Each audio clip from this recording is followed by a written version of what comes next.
If only I had spidey senses, so I can tell when something's wrong. Oh, and I'm in search to protect this heart from breaking into pieces. Where's my hammer? Where's the shield? All the strength to carry the weight of the world. Fly high into the sky. I'll catch you if you fall. I'll catch you if you fall. Fly high into the sky. I'll catch you if you fall. I'll catch you if you fall.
What's going on, everybody, and welcome to the latest episode of Snap Decisions. This is your Snap DJ, your host with the most 2K on X followers, host with the most, by the way. And I've got to say thank you to all of you that followed me over there, and congrats to the season pass winner that I gave away for that. So 2 season passes given away this past week. And I'll be getting 2 of those every month to do that. So keep on the lookout for those. But yeah, it was cool to get those 2,000 followers. I appreciate all of you that followed. Appreciate all of you that retweeted. Glazer, and a shout out to you, and some of the others who've done that. So I appreciate all of that. But yeah, pretty cool little milestone on X to get me at 2K. So basically what we're going to do, and this is the plan for the show, because this one is like mega late. And it's just, you know, again, I'll just say it. Life stuff just sometimes happens, and it's like you just need an extra day in the week sometimes. Because you've got just regular things going on with work and with, you know, believe me, I would absolutely love to do this for a living, love to get paid for doing it, but it's kind of few and far between to be able to do that, especially being that I don't stream the game, nor do I have the capability of doing so. I wish I did, but it costs a good amount of money investment to do that. You've got to get yourself a pretty good computer. You've got to know a lot of things about it. You've got to know how to use OBS, and a lot of that, which I just don't. I probably have the capability to teach myself, but again, it all revolves back to having the time. And I wish that I wish I did have that. That's why so many of the people who you watch that stream the game, they kind of either took a chance and did it, kind of like Regis Kilbin, I think Binks and stuff like that, and they made that their full-time career. But, you know, you have to be careful, because you've got to be confident enough that the money is going to come in. I mean, especially now, and the times we're in with just everything going up, and now with the war going on and everything like that, the price of gas is ridiculously high. It's just really making it hard for anybody to make a decent living, no matter what you're doing. You know, there's people looking for jobs. I always have my eye on the job market, looking for other things. to better myself, but just unfortunately that there's just not a lot of people hiring. And, especially, it's rough for me at my age, to get anybody to give you a look because, they figure, you're in your mid to late 50s. You're not going to probably be working all that much more, but I don't know, man. The way this is going, I might end up working until I'm in my mid 70s, the way that the economy is. But yeah, so I apologize for that. And, I fully meant to have this out like the end of last week. But between, like I said, work, I had a couple of late nights where I stayed a little later than normal. And, so between the fact that when I get home from a long day and sometimes it's a trying day, then I just kind of sit back and relax and, have some dinner and stuff when I get back and then just kind of settle in. And before you know it, like I said last week, the night's over. And that's it. But anyway, long story short. So I'm going to do this one today and a very quick turnaround. I'm going to do another show tomorrow. So technically you're getting a twofer. You're going to get this one tonight and then you're going to get another one tomorrow. So the agendas are going to be obviously different on both because this one technically should have been done last week. So on today's, we are going to cover the patch notes. We'll go over first. We'll look a little bit at the data mines because whenever there's patch notes, we get all new data mine stuff out. So we'll look at those very quickly, and then we'll go over the final results on the worst 3 card in Marvel Snap as voted on by all of you. So we'll decide on which is the worst 3 card. Then we'll go into It's a Snap, and we'll look at how I finished last month and how I'm starting this month, which is already better than last month, which is a good thing. And decks I've played, variants, and all that stuff. Then we'll get into Comics Corner. We're going to talk about En Sabah Nur, and we will also discuss. Trying to already think who did we already get it? Oh, of course, Juggernaut. We'll talk about him as well. That version of Juggernaut, not regular Juggernaut, but we'll talk about that version. And we'll talk about Isca. So 3 people we will talk about in Comics Corner, along with my picks for the week of books and that kind of thing. I've got some cool books that I've read that I could talk to you about. And then we will go over to the MCU Minute and discuss on what is going on. Where is the Spiderman trailer? When is it coming out? It's drawing closer and closer to the time when it will be out. So we're going to talk about that. We'll talk about the Daredevil Born Again trailer in what is probably going to be maybe the final trailer, or maybe we'll get another one on the along the way. But our thoughts on that. We'll also talk a little bit about some other things in comic book, movie, and TV news. We got The Boys final season coming out. We've got news about James Gunn, which I will share. We've got stuff about the Batman 2. So we'll go over all that in Comics Corner. Or I'm sorry, in the MCU Minute. It's not all MCU. It's just kind of a movie minute today. And then we'll go over to Pixel Perspective. We'll talk about video games and what's out new on that front and new news on that front. I have some news about Halloween, the game, which I'm very, very much looking forward to, and some new announcements about that because they're going to be at PAX with playable demos, I believe, of the Halloween game. So very excited about that. And then we will wrap it all up, and that'll put a bow on this one. The next episode, so this will be the one that's going to come out tomorrow, will be we will review all of the card changes, and I'm just going to discuss a little bit today on that, but mostly we'll be going over the card changes tomorrow, and then we'll go over some of the changes overall to the to alliances. So we'll go over card changes and alliances changes tomorrow. It's going to be too soon because I have to put the votes out there for the worst number 4 card, so that'll be on next week's show. And then tomorrow's pod will be probably a little shorter, obviously, because we won't have as much to cover. And then we will go, Comics Corner then will be on Gambit, this week's card. And, so we'll have that in Comics Corner. And yeah, we'll see. Like I said, tomorrow's will probably be a little bit shorter because if I cover most of the stuff on today's, there probably won't be a whole lot of new, especially for the news stuff and the pixel perspective stuff come tomorrow. So tomorrow's might be a much shorter episode than normal, which probably wouldn't be that bad for some of you or many of you. I don't know, because it won't be over 2 hours like it normally is. So yeah, so there you go. So that's what we're going to be looking at this week on the show. So, all right, let's get into it, shall we? We will start off by looking at some of these card changes. I don't think that, let's see. I don't think the patch notes are up. There's a balance updates and stuff like that. But the cards are changed. One of the big ones was the change to Mysterio, which he has been changed. Mysterio, a 2/5, and says, on reveal now, add an illusion to another location. So he's only going to add one illusion now instead of how he used to add two. It used to be three. You didn't know what the real one was. But there's only one now. And then activate, you can swap power with it.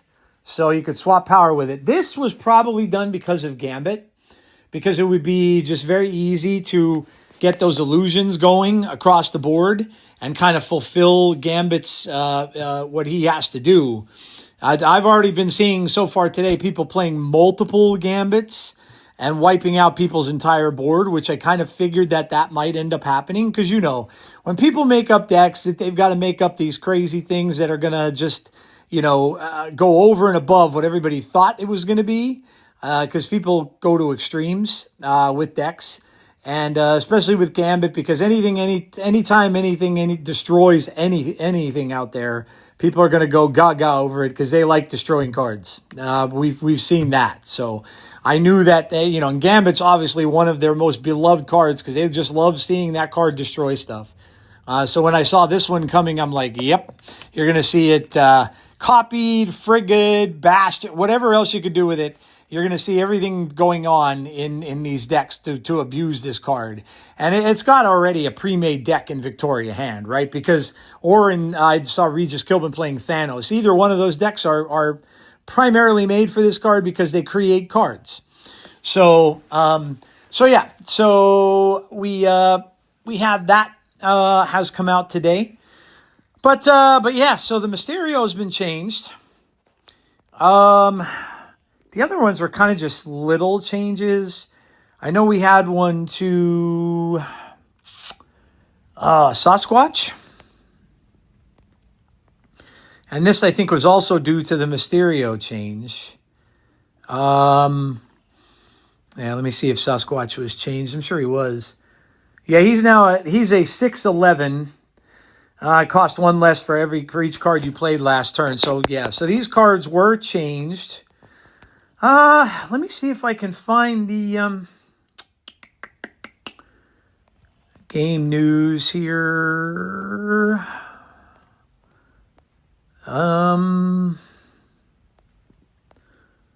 Bug fixes car. Okay, here we go. Here we go. So one of the big ones I'm going to get to is, and this one I'm going to cover in the next episode, actually, in tomorrow's show. But this will be the changes to alliances, which was pretty good news. So I'll go over those more tomorrow.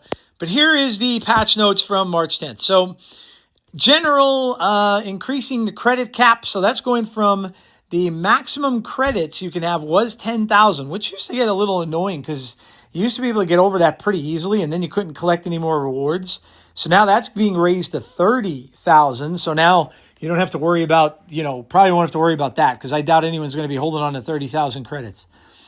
The next one is custom rarity for displayed shop variants. Variants in the shop will now display with a custom rarity, which will showcase the variants animated and in 3D. Players will still receive the variants at the common rarity when purchased. So that's cool. So it shows what they're going to look like. That's kind of a neat selling point, I guess. Features, Alliance rewards, so I'll go over those tomorrow. Card and location updates. Cards and locations that give out or steal power multiple times at once will now count as one single buff or afflict. So it's Cassandra Nova, Dragon of the Moon, Lawfey, Kahori, Maro, Dormammu, Summoning Ritual 2, Lord of the Negative Zone, Nihilus' Champion Skill, and Stark Industries. So Kahori is getting a buff. She's going from a 4/6 to a 4/7. On reveal, each card in your hand gives one of your other cards in play +1 power. As we consider more future designs like Kahori that give out a large number of small boosts at once, or cards that interact with stealing power, we found that in each instance of these boosts counting as their own event limits the design space we have without making them over the line with cards like Sebastian Shaw. For now, the primary effect this will have in practice is Kahori and Stark Industries will only trigger Sebastian Shaw and Clea one time for their entire effect. We've preemptively given Kahori a point of base power here too to account for making one of her most common interactions weaker. There's some people that didn't like it. They voted down on it a couple times, but it is kind of obnoxious when you're playing this I don't see this card played very much anyway, so I don't know why people would be really complaining about it. But if they're complaining about it because if it used to be at one point, I think, a Surfer card, and those buff deck cards, right? Because you'd be buffing all the cards. And Sebastian Shaw was a good one to hit because if she hit it multiple times, it'd be huge. So probably a good idea. I never really played the card, so it doesn't affect me much at all. Mysterio is my boy. He's like one of my favorite Spider-Man villains ever. But he gets a major rework. It used to be, as you play this, play illusions to other locations. Disguise this as an illusion until the game ends. Now it's a 2/5, so a point of power going up. On reveal, add an illusion to another location, so 1. And then activate, switch its power with this cards. And it says, similarly, Mysterio's ability to both triple the output of buffs he receives in hand and count for 3 plays for cards like Sasquatch and Bishop made him a bottleneck for future design space. More importantly, though, we wanted to simplify his design to avoid a number of bugs caused by the original due to the complexity that his replacement effect created. Over the years, we've seen a number of unexpected interactions and even crashes result from this, so he ultimately decided to rework the card to avoid any further Mysterio incidents. In looking for a rework, we primarily wanted to preserve Mysterio's unique minigame of hiding where his power will end up from your opponent. This design will keep your opponent guessing whether you'll swap Mysterio's power or not. The Illusion is a 2/0 card with no ability, so it'll also synergize with Patriot and the upcoming Selene Horseman of Famine. Note, you may hear incorrect SFX when activating Mysterio. This will be fixed in a future update. Sorry, Black Panther. Oh, boy. Sasquatch, going from a 6'10 to a 6'11. As old Mysterio was one of the best enablers for him, we're giving Sasquatch a small bump to compensate. Lockjaw. Going from a 2/3 to, what? Well, no, wait, hold on. Activate after you play your next card. Swap it with one from your deck. It's now saying activate after you play your next character. Okay, yeah, characters. They're doing all this because skills were getting involved with some of these cards. So they're stopping that. The next card's the same thing, too, is Shauna. Because Shauna would pull the skills, which was happening to me when I was playing a zoo list. And that it's not supposed to be that way. So Shauna's also going to say the same thing, add a random 1-cost card to each location. Now it's add a random 1-cost character to each location because so you don't get hit with the skills. So this is just a design thing that they had to change because it was pulling skills. These are relatively low impact changes, but should improve these respective cards by play patterns with skills, both in the context of putting them in your deck with Lockjaw, as well as improving the play experience of not low rolling with Shauna. Then they did some bug fixes.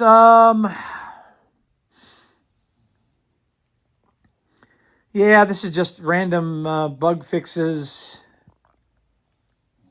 The Spider-Ham one. Spider-Ham's VFX should display properly and replace art appropriately when targeting cards with variants. That greased up Spider-Ham bug continues to elude us. While his VFX now play, it replaces its target with a pig card again, which is not intended. The VFX is an important piece of the game information, so the team wants it active. The goal remains to just change the text of the target to oink and include the text removed warning icon, which will be added in a future update. So they still are trying to fix that one. Shop fixes, game mode fixes. That's about it. So really, I guess the big one was the overall redo of Mysterio, which a lot of people may not tend to like. Although, again, I haven't seen Mysterio really played much at all. And well, you know, I guess when buff decks are prevalent, he would be in those because he would get buffed from those buff cards. But they haven't really been played that much lately anyway. I mean, I guess there's always going to be fans of certain deck types, but I haven't seen that Sasquatch deck being played in a long time, nor have I seen Mysterio himself being played in a long time. So I don't know. Maybe this will actually help the card get played a little more. Playing because you can now hide which one that you want to be the final, you know, the actual Mysterio, that's to be the 2/5. So that's kind of cool. I mean, you can, you know, kind of surprise end. A lot of times you may only lose by a point or two. And if he ends up being in the lane where you're losing, and you could turn a lose into a win with the card. So might be interesting playing him. So that is it for the changes. And then we're going to get some alliance changes as well, or have gotten some alliance changes, but that is going to be discussed tomorrow. So we'll talk about that in tomorrow's part. Tomorrow, we'll start the day tomorrow with a smile or two. All right. So let's just see here if there's anything else going on.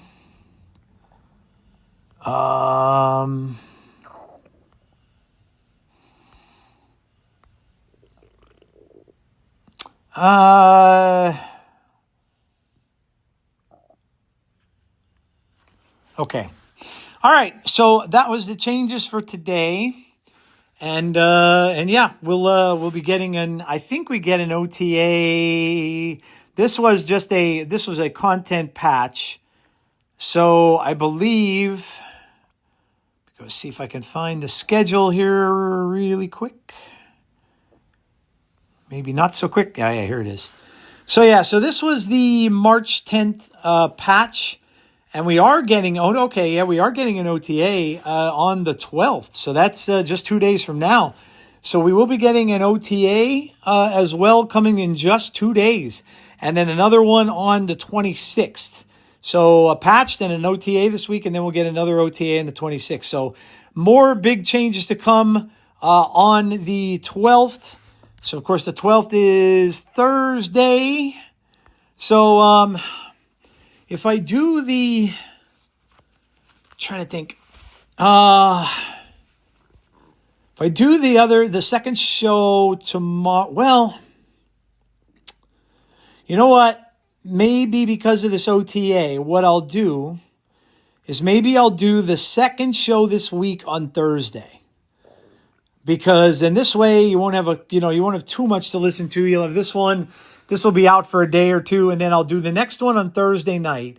I usually don't like to do them Thursday night because that's after my wrestling podcast, and I'm usually kind of tired. But I'll get it done on Thursday. Like I said, it won't be that big of one anyway.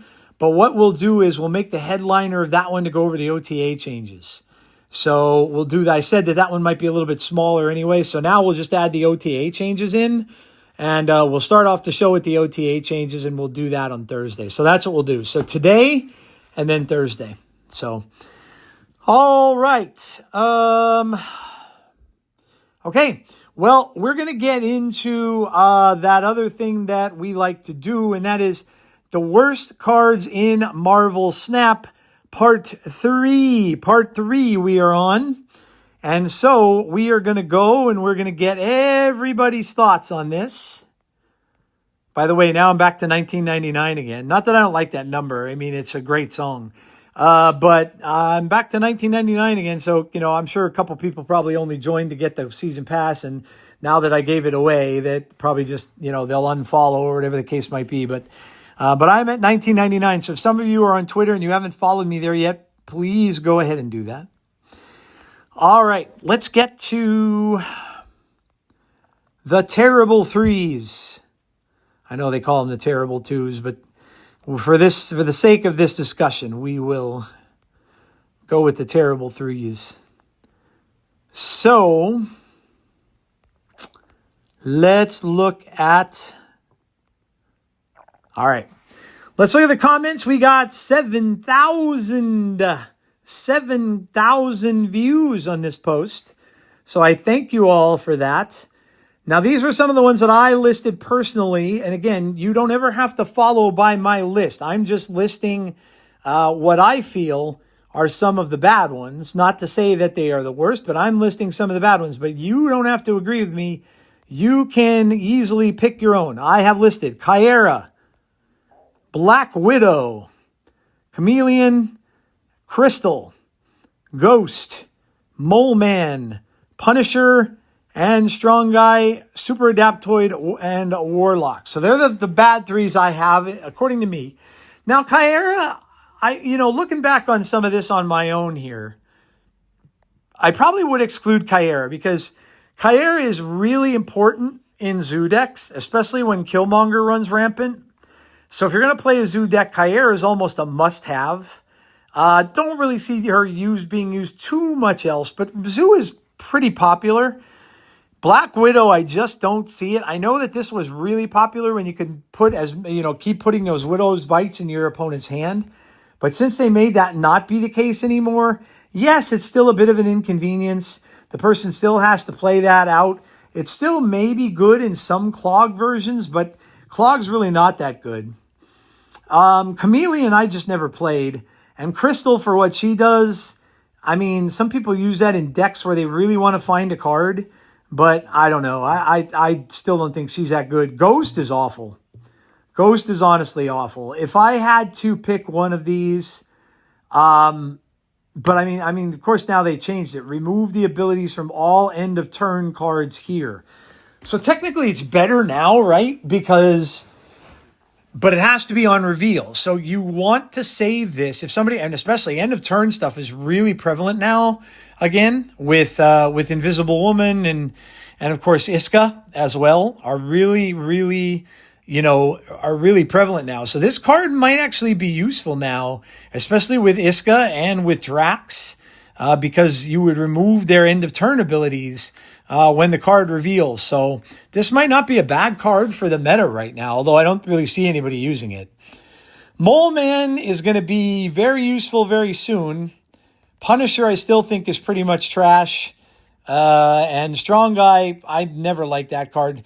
And Super Adaptoid, only ever saw him being used once primarily. And again, that was mostly with the Invisible Woman decks and stuff.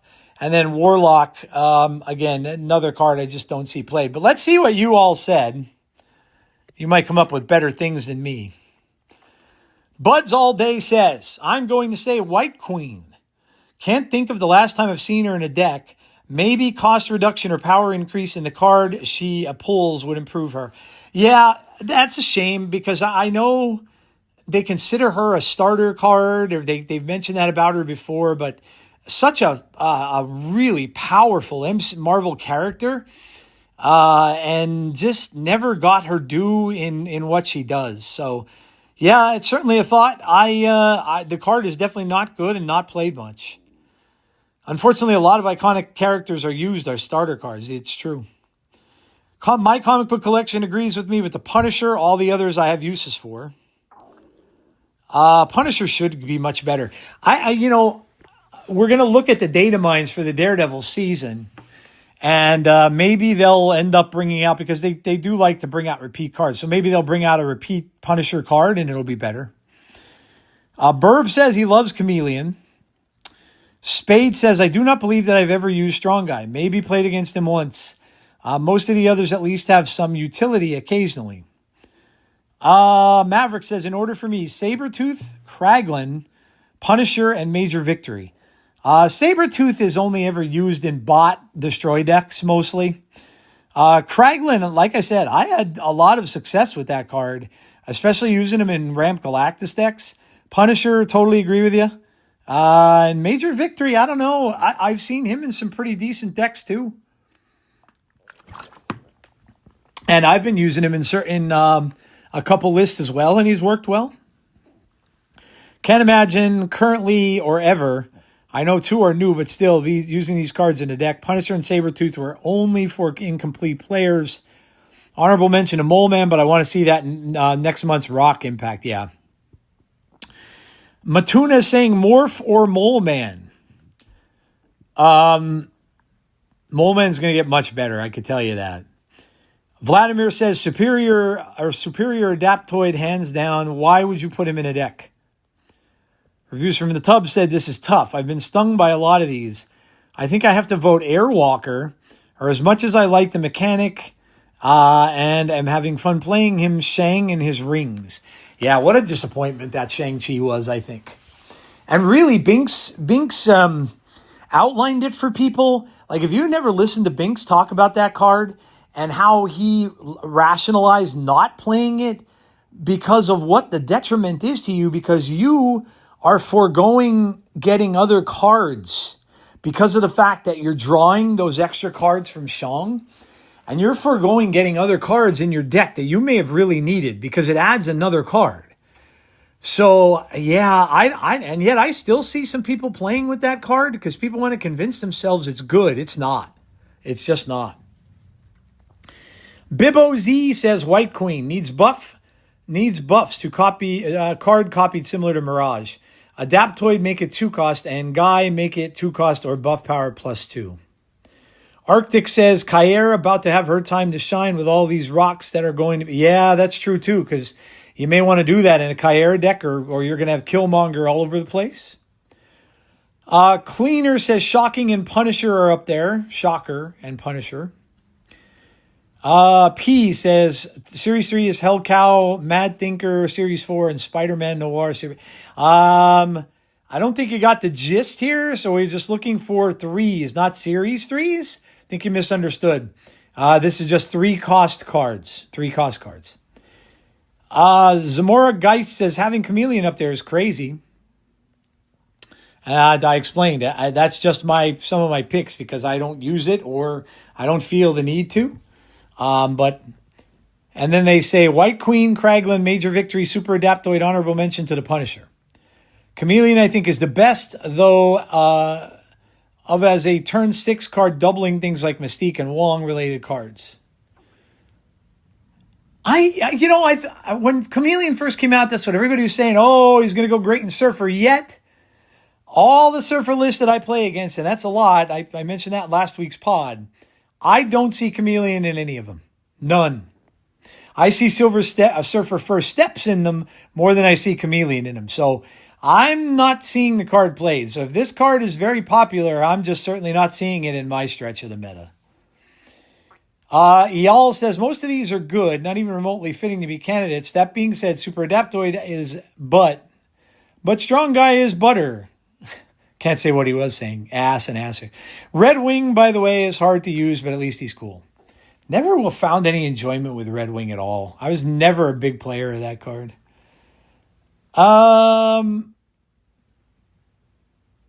Phantom PHNT4M. Definitely Airwalker. Post MLF being turned into a 3 cost. The only use for him is guaranteeing a Phantom X, and that in itself is a niche card, so I can't really say much or see much value in him. Andrew says Crystal and Chameleon do not belong in the discussion. Wow, got a lot of Chameleon defenders. Like I said, it's funny that you're all saying that because I never see it played. I don't ever play against that card. Never, ever, ever do I see that card in anyone's deck. So, never. My Wong Gambit deck has, well, see, I'm going to disqualify your opinion right there if you're a shotgun Gambit player. Because, yeah, I'm kidding, of course, but That's one of the most hated decks in the game. Mr. Leg 2018 says, I'm going Black Widow. Balance says Kraglin and Major Victory. I can't think of a word in which I genuinely want, or a world in which I genuinely want them. Airwalker since they buffed Morgan Le Fay. Matt says Kyra and Mole Man got to be useful this next month with the rocks and whatnot. Strong Guy is good in Sarah Onslaught dump decks.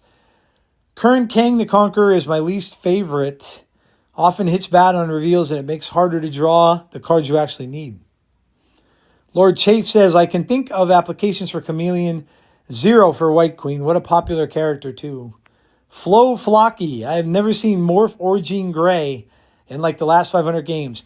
Jean was just in a deck that was pretty much a meta deck. That was going up against Star-Lord. How is Major Victory even a card here? Says Tom Kelly. Angel LC says Punisher, Sabretooth. White Queen, Kraglin, Astral Projection doesn't work well with me, so I put it last because I know it has cases. Alucard says definitely Strong Guy. Kamiko95 says probably Punisher. Warlock has been overshadowed by Star-Lord, but still usable. But Punisher had a really awful stat line, a really low ceiling. Okay, let me go to the next one. There's a couple responses to this one in particular. Rob says, Strong Guy's carried me an infinite many times. Definitely a great card used in certain scenarios. When I throw him into the Onslaught lane in my Sarah deck, he's a 115 on turn 6. Marin says, has to be this one, right? Card was barely playable before they changed it. Became an emergency Band-Aid and was really unplayable after that. Who are you talking about?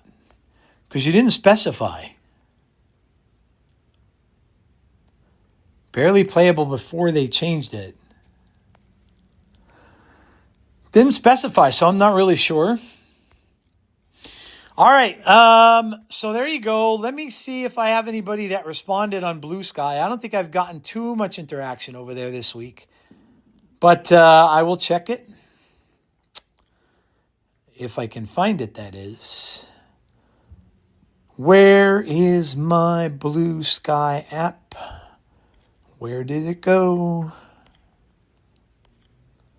Don't you love when you have so many apps on your phone that you look past, like the smallest ones, you just look past them and you just don't see what you want to see?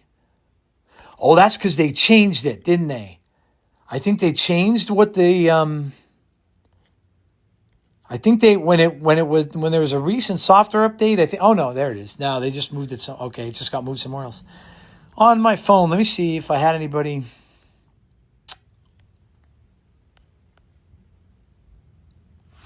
Jason on Blue Sky says Super Adaptoid has its purpose and is supposedly the counter to activate cards, but in practice is too slow and outshined by better cards like Cosmic Ghost Rider. Ghost, same, except switch activate for end of turn. So, Super Adaptoid, we've got a few people vote for. Eric says... Jason also says, White Queen, maybe good in the early game. Gives a high-cost card and information, but needs something more to be worth it. Cost reduction, power boost. Just use Mirage or Valentina or any of the other shield cards. Mole Man, maybe this can be good in the upcoming season. Eric says, I wanted to include Mole Man, but I know that he and Debris are going to be eating real well next season. Yeah, it's coming up soon. Coming up soon. Fangride says, got to be Punisher or Wolfsbane these days. Punisher can't break 3-7 if the enemy lane is full, while Wolfsbane can't break a 3-8. And that's all they do. Ghost is also quite terrible since she doesn't even do her job against end of turn as well. And then Jason says, White Queen, maybe good in early game. I think I read that. Super Adaptoid.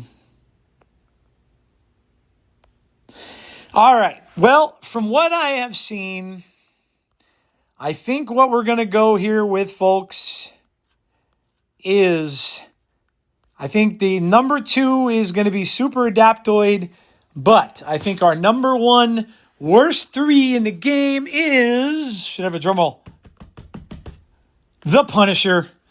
Poor Punisher, man. Just a crap card for a really, really great character. So I think enough of you have said it, and that's the consensus. So our worst card of the number threes is the Punisher. Poor John Barenthal and Thomas Jane and all the other actors that have played him. Dolph Lundgren. Bet you guys, some of you didn't know that Dolph Lundgren from Rocky IV played the Punisher on a TV series that was about as PG as you could get. Not PG even. It was about as G-rated a Punisher as you could get. His big thing was he used to ride his motorcycle through these pipes in the sewer, which, I really don't know where that came from because, he rode bikes and stuff but never really rode. I mean, I know he had a base of operations that was sometimes known to be in the sewers and stuff. So maybe that's where I don't know. But all I remember is of course, Dolph still had his accent back then. So just never really fit with the character. But all I really remember from that show is him riding through the pipes. And there was, of course, multiple shots of him doing that. And then him saying the famous line, right? Because Dolph was known for his one-liners. Like he was known for the one in Rocky Balboa when he goes, "I must break you." That one, like as stoic as can be. Well, in this series, he was known for the guilty the guilty will be punished. That was his famous line in that. And he was still saying it with his accent. So it was so silly. Those old superhero things were, listen, when I would watch them, it was the coolest thing ever because you never got to see any of that stuff. But that was the years of when like the Incredible Hulk was on TV and Spiderman had live action TV and all that kind of stuff. And then they just continued to do them. But that Punisher series with Dolph Lundgren, if you ever get an urge to watch some nostalgia and some really, really bad examples of the of superhero stuff, let me even see if you can watch it. The Punisher. Is it the 2004 Punisher? No. That's Thomas Jane. Oh, that's why. Punisher, I have to look up TV series. Punisher TV show. No, now see, that's the Barenthal one. The Punisher, Dolph Lundgren, where to watch. Okay, this was a film, not a series. This is a film. The 1989 film The Punisher, starring Dolph Lundgren, is available to stream with a subscription on Fubo, and is also available for rent or purchase on digital platforms like Amazon Prime Video. Trust me, guys, it's not worth paying for. It's really not worth paying for. Wow, I didn't know it was that new. It's only on a couple of years after I graduated high school. I didn't really know that. I didn't know that this was that new. If you look at the box for it, I mean, he looked good. He had the skeleton on and stuff, and it says "No Holds Barred Action." But yeah, okay, so it was 1989. I didn't know that. The movie poster says "Judge, Jury, Executioner," all in a day's work. And he looks like a very strange Frank Castle. Louis Gossett Jr. is also in it. Louis Gossett Jr., huge actor in so many 80s movies. But he looks like Frank, I guess, with the black hair. But the fact that he still had that accent and stuff was a little hard to get over. But action vigilante thriller film directed by Mark Goldblatt and written by Boaz Yakin, based on Marvel Comics character.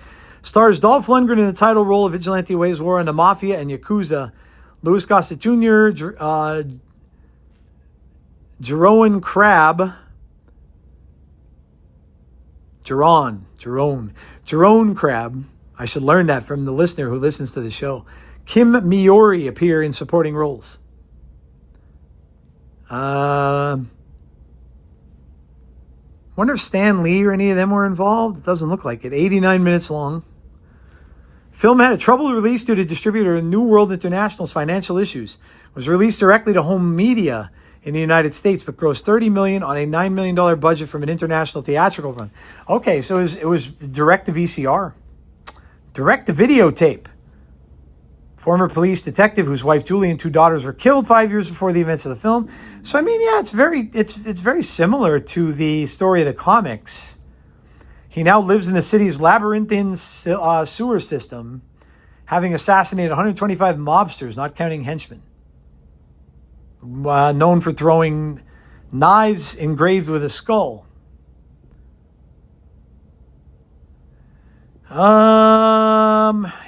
Sole ally in his one-man war against organized crime is Shake, taken from Shakespeare and the Shakes, a stage performer turned derelict who speaks in rhyme. Well, that certainly wasn't from the comics.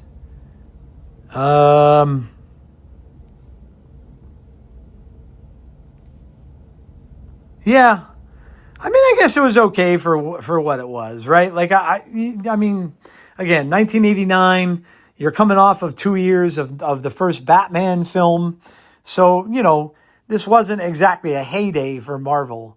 But it's not a heyday for Frank in Marvel Snap, because he gets to vote for the worst number 3 card in the game. All right, guys. Well, that is the first part of the show. So and thank you all of those who read the post, and get ready, because you're going to have I got to think of an F word for fours. Formidable? No, that's kind of a good word. The foul fours. How about we say the foul fours in Marvel Snap? Which 4 card is the worst, in your opinion? And those of you who are listening can get started on it, because I didn't even get to post about it yet. But those of you who are listening to the pod, come out and vote on which number 4 card in the game is your worst in Marvel Snap. And you can leave me comments on the pod if you want to vote that way, if you are not on the socials or on X. All righty, then. We're going to get to In a Snap, and we're going to look at the game. Not really much going on from my front, because I finished the month the way I started it. I didn't really play much ladder at all. I didn't want to get involved in the Star-Lord shenanigans and all that shenanigans, and the Shu Lao return shenanigans with the move deck. Didn't want to get involved in any of that.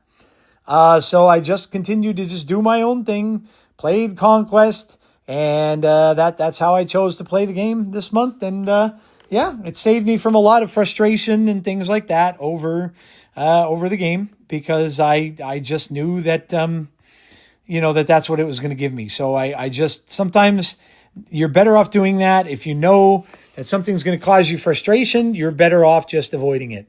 And so that's kind of what I did. I didn't avoid it altogether, but I avoided ladder. Because I heard everyone's pains with it and how bad it was and all that kind of stuff. So I have already eclipsed my last month in ladder, because I'm in the 80s. And, it always goes back to an old friend, right? Always goes back to an old friend to sometimes get you places. And lo and behold, what did I see? I saw someone saying that they were using a double Galactus deck to actually get to Infinite. So I'm like, okay, well, we're dusting off Galactus. Because, last month it got me from the 60s into the 70s pretty easily, and then it kind of just shut off. But so far, it's got me into the 80s with this particular deck. You got to do like Kenny Rogers says, right, in the song, know when to hold them and know when to fold them, know when to walk away and know when to run. Now, that's about poker, but it works in Snap very, very well. Know when to walk away and know when to run, because when you're as familiar with the deck as I am with the Galactus list, you kind of know when you're screwed. And I'll get into the list in a little bit, and I'll tell you what the list is, but you kind of know when you're done for, right?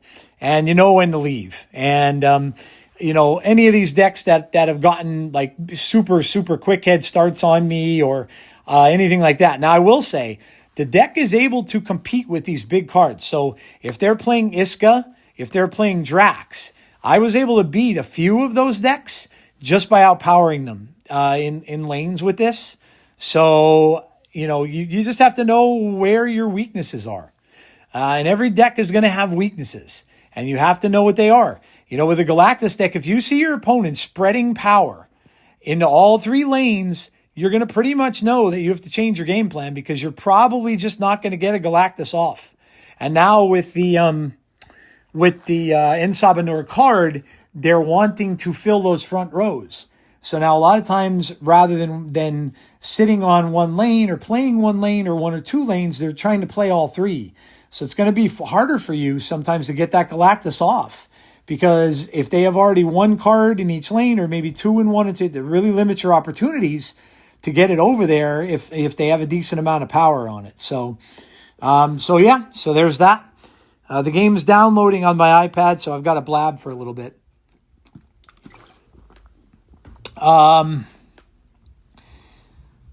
What else do we have going on? I already talked about data mines coming out today. This is taking forever, by the way. This is a big download because it was all the patch fixes and all that kind of stuff. Well, I'll tell you what, while this is doing this so we don't waste time, let's jump back and forth. We'll go to Comics Corner quick. And we'll start a little bit of Comics Corner. Because, nothing says I can't go out of order a little bit. En Sabah Nur, Marvel.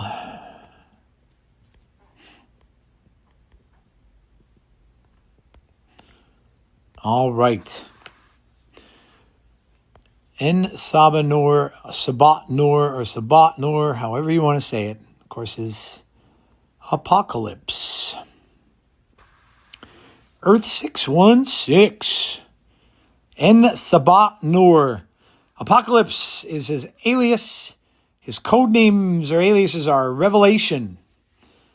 Pronounced Apocalypse. Beastchild. Impersonations. I can't even say the name of that. Set and Seth. Other aliases: Annihilation. The Eternal One, High Lord, Eternal Pharaoh, Saru, Kijama, Machina, Top. Oh my God. Nope. The Savior, the 8th Apocalypse, First Mutant, Death, He Who Never Dies, Guru. So a lot of things there. Affiliation, relationships, groups affiliation, externals. Formerly Excalibur, Quiet Council of Krakoa, Swordbearers of Krakoa, and Extracts. Here's a quote from him with a lot of bold stuff in it. If the strong survive, then the measure of strength is survival. But understand, survival has no moral component. Heroes die. Brave hearts break. Paradise lost. The numinous is denied by small souls or betrayed by despots. The alchemist's gold is pulled from heaven to make currency. Consider a rock battered by the ocean for 1,000,000 years. Is it worn but whole? Is a rock noble? Can a rock be moral? A rock is there as I was there, and this is the revelation as it was revealed to me. It is not enough only to be there. It is not enough only to be only strong. Wow. A lot of big words by Mr. Apocalypse. En Sabah Nur, translated as the Seven Lights, is an ancient mutant warrior known as the Ruthless Apocalypse. He was the first of the second generation of mutant kind, born in ancient Egypt thousands of years ago, and one of the immortal mutants known as the Externals. Abandoned at birth due to his monstrous appearance, he was found and raised by a ruthless nomadic warrior. Forced into slavery, his powers allowed him to turn on his masters and conquer all that stood in his way. He championed an extreme philosophy of mutant supremacy and survival of the fittest. Only the strong deserve to survive, and weakness should be mercilessly destroyed. Recruited by the Celestials, he became the latest in a line of guardians, charged with ensuring that evolution takes its natural course. They enhanced his form, which became a mix of organic and celestial technology, boosting his shape-shifting and other powers to godlike levels. Over the century, Apocalypse was worshipped as a god by various cultures around the world, enforcing his rule using his strike force known as the Horsemen of the Apocalypse. He would periodically enter lengthy periods of regenerative rest to prolong his lifespan and seek out powerful mutants as host bodies. During his slumber, his descendants, known as Clan Akaba, guided the world using his philosophy. He awoke at various points to influence history. The explosion in the mutant population in the modern age awoke him from his sleep, prompting him to actively provoke a war between humans and mutants. This brought him into conflict with the X-Men, who he regards as worthy opponents who have earned the right to live in his new world.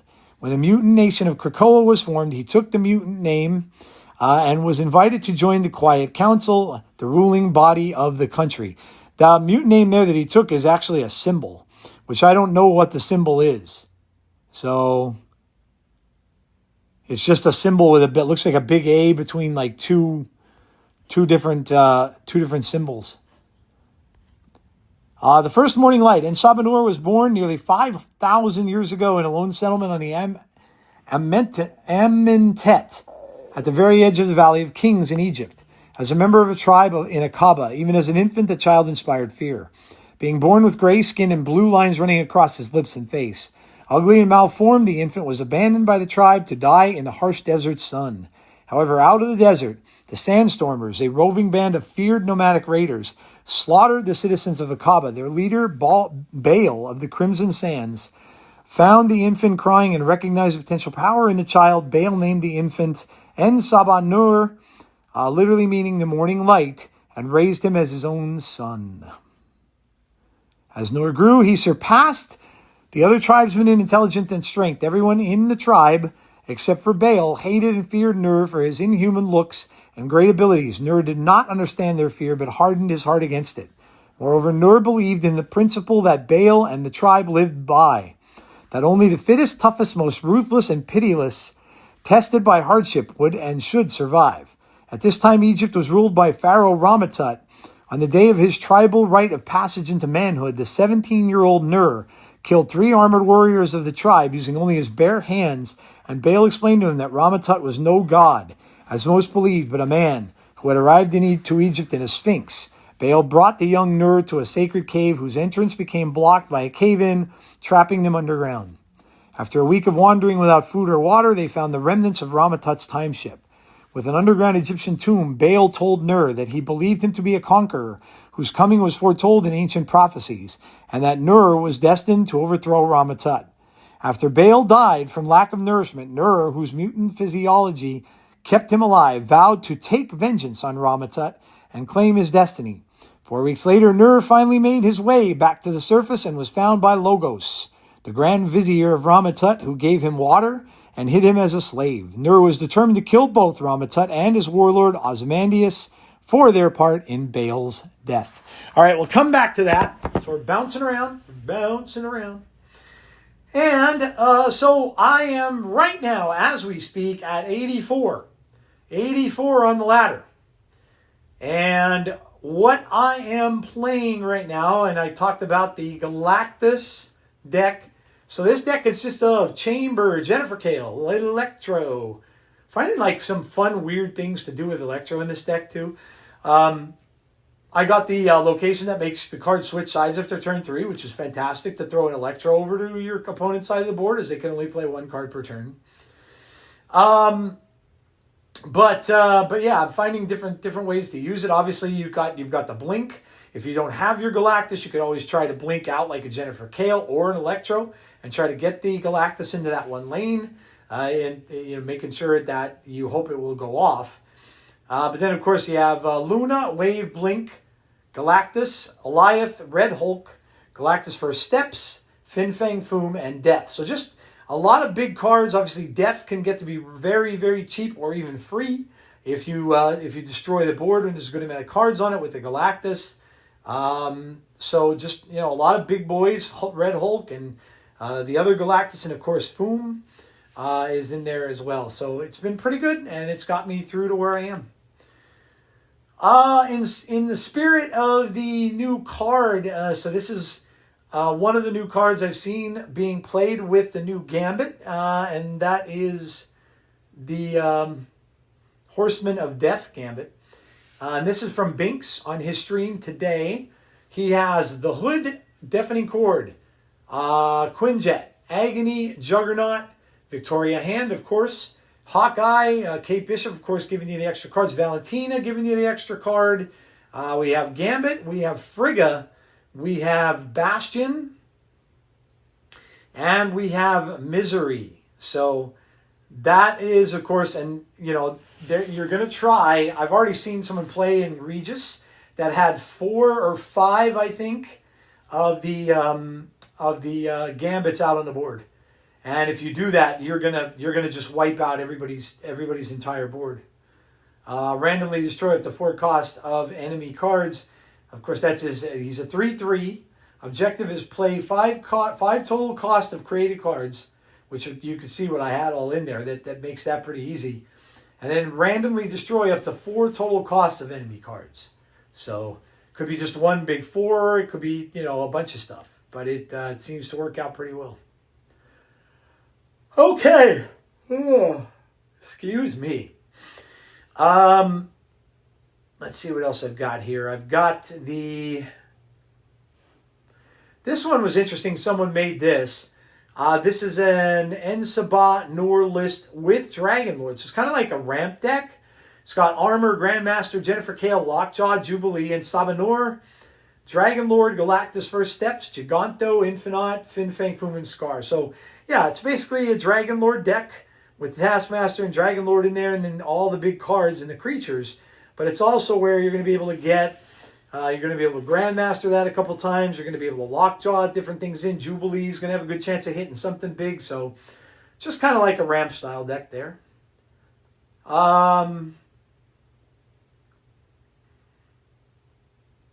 See what else.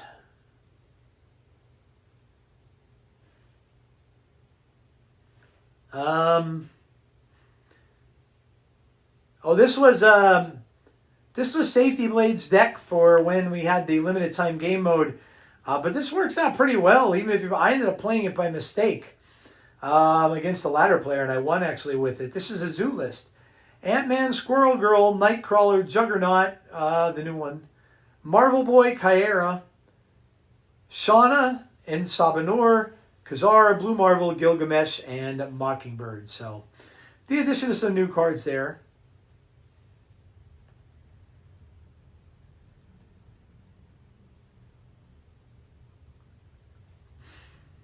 That's the one I already went over with you guys.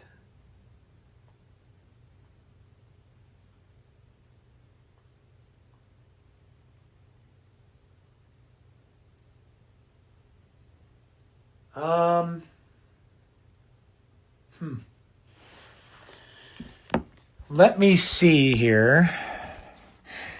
Sorry, I had the phone away from me. If it got a little quiet there, I apologize. Shulau. Oh, this one. Well, they, of course, had the Golden Gauntlet. And the Golden Gauntlet was won. I forget the name of the player. I apologize. But the deck that won it was indeed the deck that Glenn shared on X. So Glenn does that from time to time where he will share a deck that he plays. And he shared this on X. And this is the deck. It's a basically like a Ronin deck, but it doesn't have the Dragon of the Moon stuff in it. So it's got Elektra, Nightcrawler, Master Mold Cable, Maximus, Cosmo, Mercury, Shadow King, Negasonic, Supergiant, Ronin, and Cannonball. And this is what won the whole tournament. Over all the Shao decks, over all the Star-Lord decks, over all the, all the big cards and everything you could think of, this deck won it. So this is a good counter to that. And I think Glenn even made a comment on the fact that somebody won with his deck. So that's kind of cool.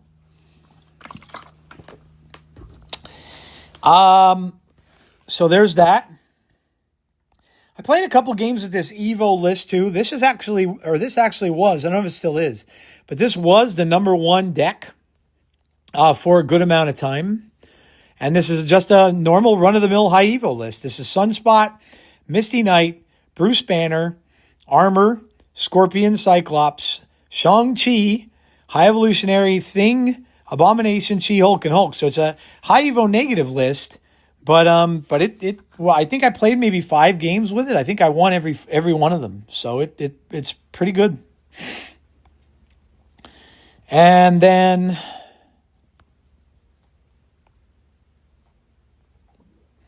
so the Gambits one. Now this one was the one I was talking to you guys about. And again, this is Bink's list. Hood, Deafening Chord, Quinjet, Agony, Juggernaut, Victoria Hand, Hawkeye, Valentina, Gambit, Frigga, Bastion, and Misery. He has Misery in the deck. But you can get a ton of Gambits going and just wipe out your opponent's board. So for those of you that like that kind of thing, there you go. All right, now variants and stuff. Let me see what I got. I got the Isca variant by System Studios. Got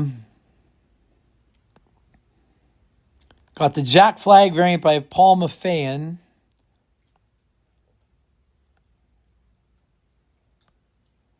I don't think I got much. Oh, I got a new Zombie Galacti variant, the rare one. That's Fireball Studios. I got myself the Ultimate Infinite. I really wanted that. It's like literally a headshot. You know me, I love my headshots. And it honestly, to me, is the coolest looking Infinite there is. It's the Infinite or the Ultimate one. But it's very, very cool looking. I actually wanted to get that. I think that's about it. I don't think there's really anything else. Because I talked last week about the Starhawk stuff and everything. So yeah, I think that's generally it. So kind of a light week in variants. And then we're going to look at the shop real quick. We've got the special offer for the Gambit card from today. We have a Mecha My Day bundle for $50, which is Penny Parker. But with the Spiderman suit, Penny robot that's wearing the Spider-Man suit, 5,500 tokens and 2,000 gold for $50. There's an Agony bundle, Psylocke bundle, Token Tuesday Not Worth It bundle. Okay, well, that's the In a Snap segment. Like I said, I finished out Conquest, everything I wanted to do last time. And I'm already 6 into this week, so I need 3 more for the Cyclops card. That's the Trado Moore variant of Cyclops. Looks cool. It's like an animated style. And yeah, Alliance, of course, got all the rewards like they usually do. I think I was up there for a little while on the board. I think I might have been like 3rd or something on the leaderboard, which I normally don't see that happen very often. Okay. Let me look at the shop real quick, see what else is in here, see if there's anything. There's a cool new Arsham. Oh, it's a 700, so I'd get that for free. It's an Aka variant, AKA. So I'll get that one for nothing. There's a Maya variant of X23, 1,200. Then we got variants we have Flaviano's Blink. We have Aurora, which I don't have any variants for at all yet. Pandart Studios Iron Lad. Vincenzo Riccardi's Polaris. Kim Jacinto's Brood. And the Tarot variant of Eliath. So, yeah, that's pretty much what's going on. Like I said, I got to 84, so I'm there right now. And only a little bit to go to get to Infinite, so we'll see. Maybe we'll try a push this month, depending on how the decks go. Okay, let's get back to Comics Corner. We talked about En Sabah Nur, and now we will talk about... Oh, no, we didn't... Hold on, we didn't finish En Sabah Nur, did we? No, we did not. Because I didn't go into... I didn't go into his creators or anything like that from the comics. So let's go back to this. Why is this not working? Select. Nope. I do that? No.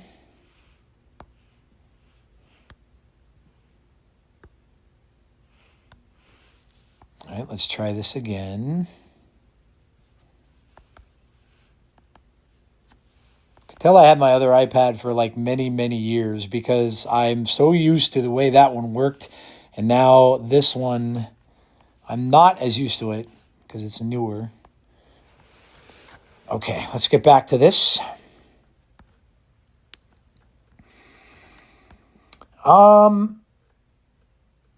He was worshipped as a god by various cultures around the world, enforcing his rule using his strike force known as the Horsemen. Periodically enter lengthy periods of regenerative... I think I did get to that. When the nation of Krakoa was formed, he took the mutant name and... Okay, yeah, I did get to all this. Okay.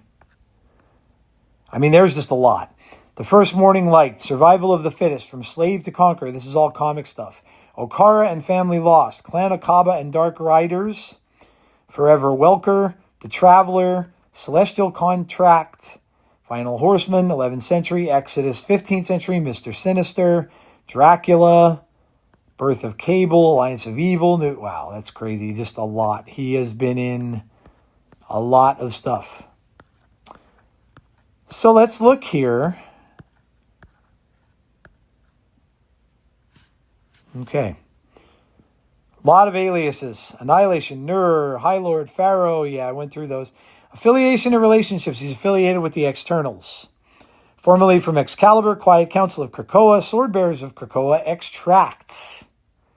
Clan Akaba, Apocalypse Horsemen, Dark Riders, Alliance of Evil, Sandstormers, Brotherhood of the Shield. Relatives, parents, Bale, adoptive father, deceased. Clones and donors, En Sabah Nur, clone, deceased. Spouse, Genesis, is his wife. Children, Death is a son. Famine is a son. William Rolfson, Genocide, is a son, but he's deceased. Pestilence, daughter, deceased. And War is another daughter. His family in-law is Isca, host of Annihilation. He is married, by the way. Male, 7 foot tall, 300 pounds. Blue eyes, no hair at all. Skin, gray and blue. Appears metallic at times, extensive disheveled metallic blue lips. Bold markings on head, massive in natural form. Origin was in mutant, extreme, turned cyborg, alive, formerly deceased, Earth 616. Place of birth is Akaba, Egypt.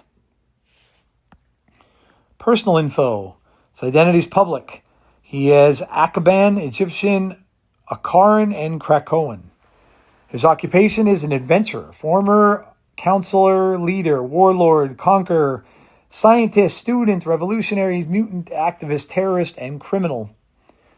Education, trained by Bale and the Sandstormers, tutored by the Celestial Ship and Ozymandias. Base of operations was Mars, formerly Krakoa, Public Ocean, the Gilded Tomb, Age of X-Men, based on the blue area of the moon, Celestial Ship, Sphinx, Akara, Pacific Ocean, and Amenth. His creators were Bob Layton, Louise Simonson, and Jackson Juice. Guice. First appearance, Marvel graphic novel Revenge of the Living Monolith from July 1985. Retroactively. X Factor number 5, March 1986 cameo. X Factor number 6, April 1986 full appearance. So there you go. A lot of stuff on him, of course, with the Celestial Contracts, Final Horseman, 11th Centuries, Exodus, 15th Century, Mr. Sinister, Dracula, Birth of Cable, Alliance of Evil, New Horseman. Just a lot of things that he has been in over the years, and we'll look it up in Comics Corner also. But before that, we have Isca. No, we don't. Okay. All right, here's her quote. Unbeaten isn't just a name. Isca the Unbeaten early life. Isca was one of the many ancient mutants who lived on the island of Okara. The younger sister of Genesis Isca. Isca spent her... That's not showing the rest. Isca spent her what?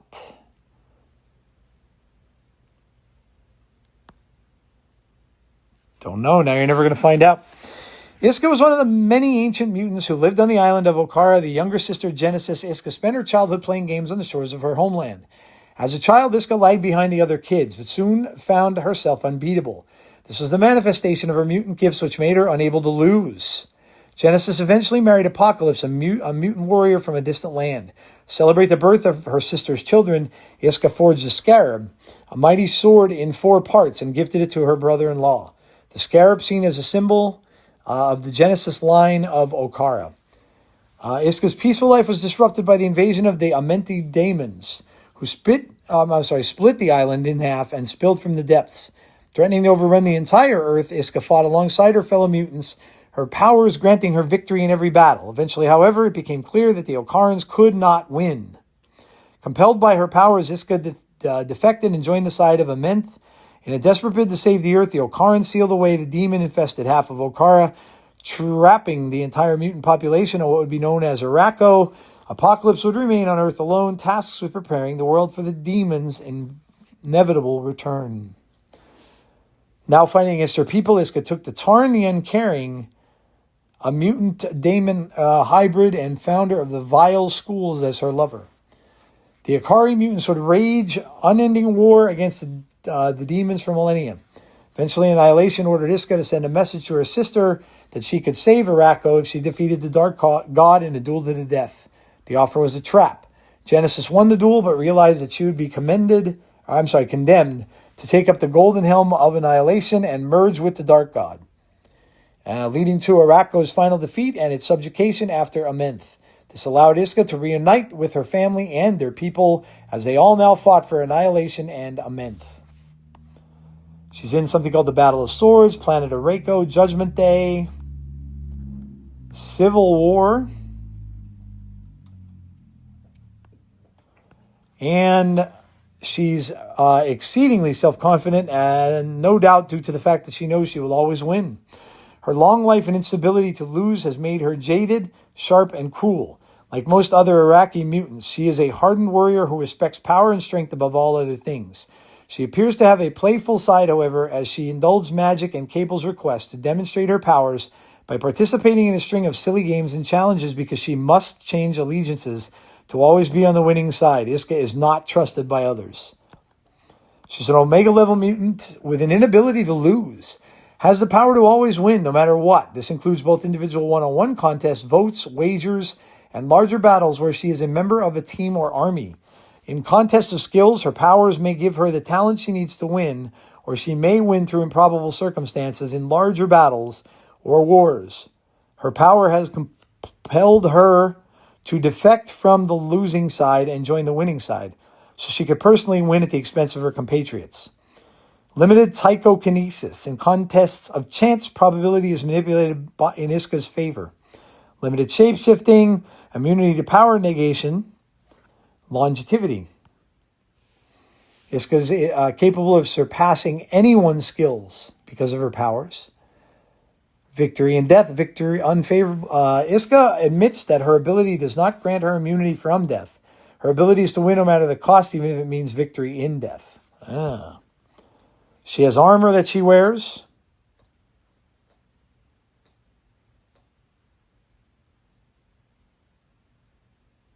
All right, I think that's it for Isca. So, all right, who is... Go back to the game real quick here. Who is our... Because we did get 3 cards, right? We got the season pass. We got the...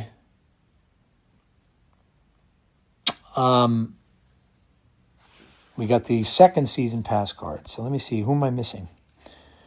Who am I missing? Let's go. Juggernaut.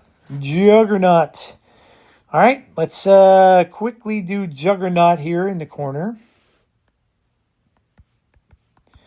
And it's cool because I have never got a chance to talk about Juggernaut yet.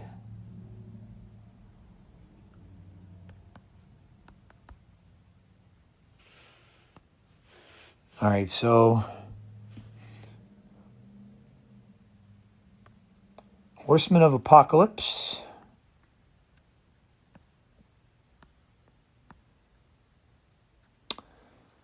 I don't know if I'm going to get it from here. I'm going to have to go to...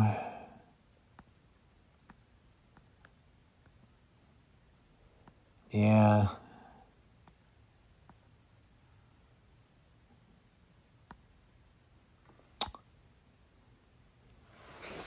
Yeah, this is... Okay. So I'm going to have to go to...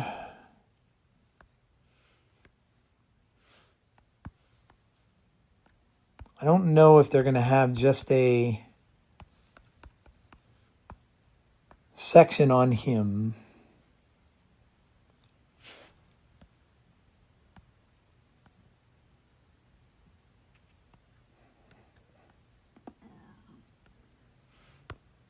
It's all snap stuff.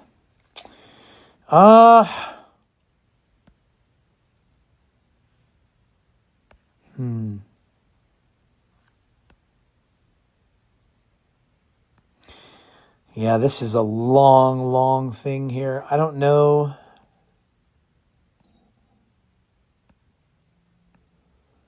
What?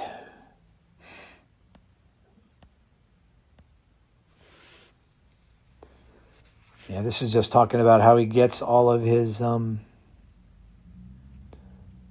this is in House of M.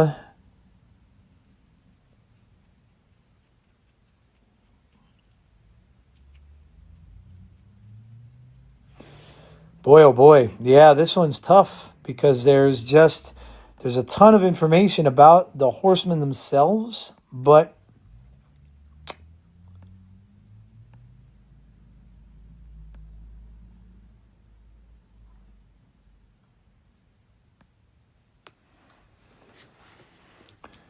Horsemen of...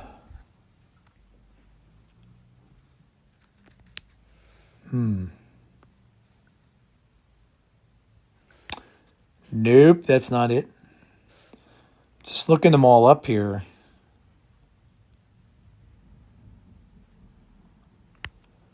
Nope, that's not it.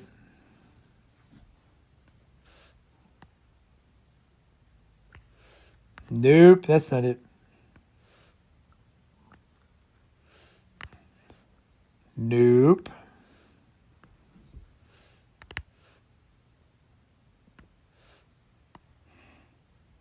No, that's Deathbird.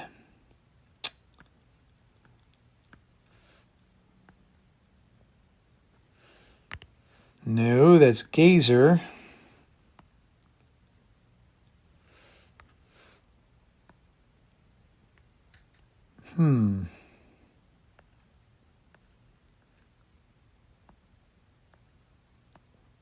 Yeah, I don't...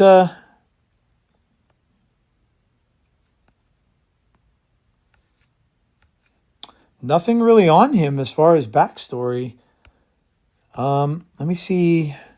Try one more spot, but I'm not going to take up all your time because this is a lot of dead air here because I'm not able to find what I want to find here.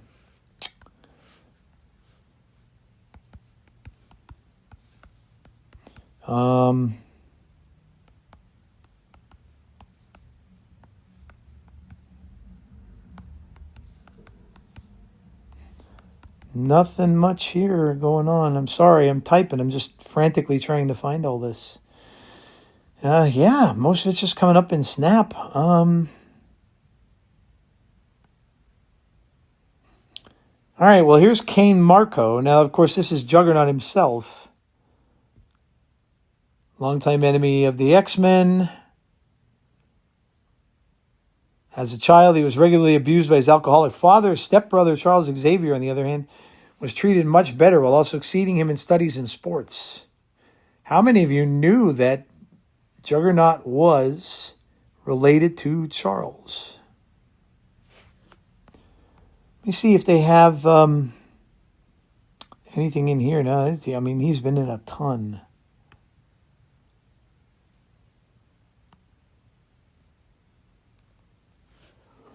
A ton of stuff. The ones in Future Juggernaut.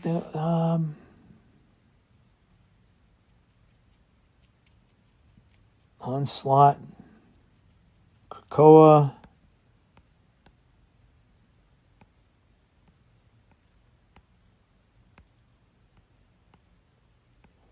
Yeah, I can't find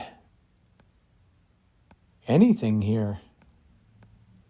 World War Hulk, Captain Universe, Thunderbolts, once and Future Juggernaut.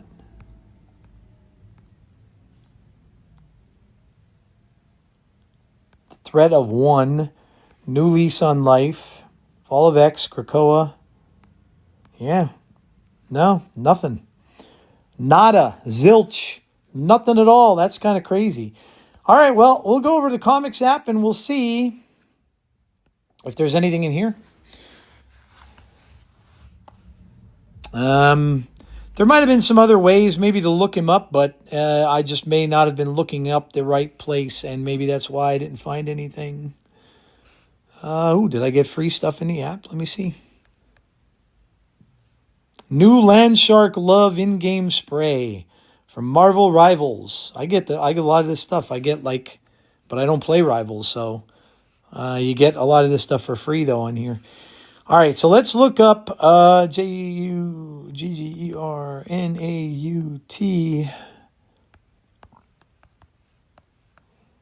I'm going to bet you that there won't be anything much in here about him either.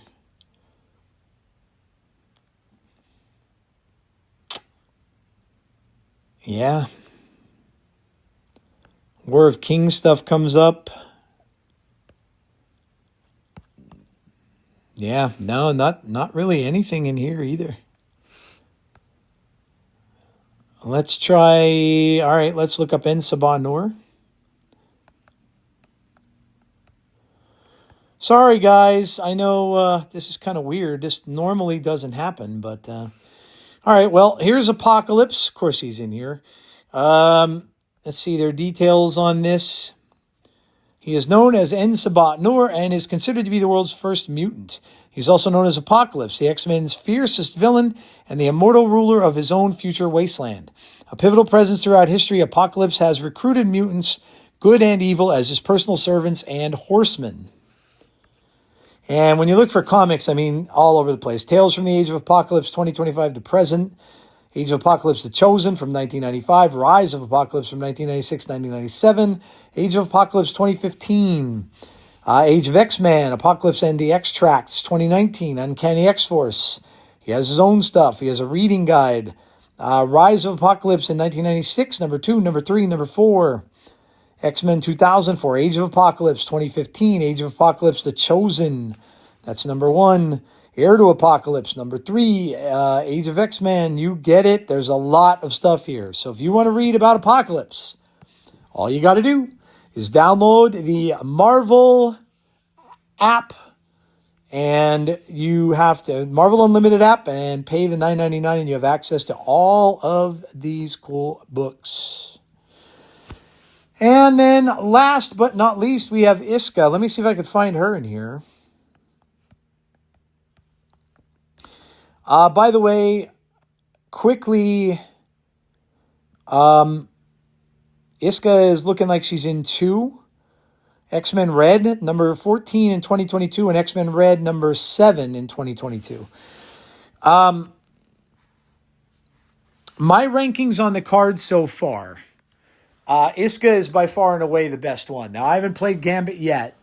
I've seen some people playing it. It looks kind of devastating when it hits. But Isca so far is the most consistent and the best card, I think, so far. So she's the number 1, I think, far and above.